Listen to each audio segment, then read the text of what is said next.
देखिए हमारे पास इस वीडियो में है 222 का स्क्वायर माइनस 221 का स्क्वायर। तो देखिए हमारे पास फार्मूला होता है ए स्क्वायर माइनस बी स्क्वायर का, जो कि बराबर होता है ए प्लस बी इंटू ए माइनस बी। तो सेम इसी फार्मूले को यूज़ करते हुए हम क्या करेंगे, इनको सिंप्लीफाई करेंगे।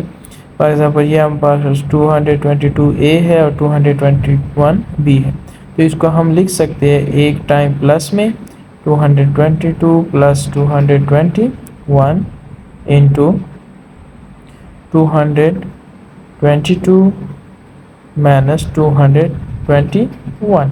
तो देखो इन दोनों को प्लस करेंगे, 21 के साथ प्लस होगा 3, 22 के साथ 4, 00 के साथ 0 और 22 के साथ 4 इंटू, अब देखिए 222 से 221 को सब्ट्रैक्ट करेंगे तो 1 आ जाएगा, दोनों को मल्टीप्लाई करें तो 4043 इसका आंसर आ जाएगा, और यही हमारे पास क्या था, रिक्वायर्ड था। Thanks for watching. Please like, share, follow and subscribe.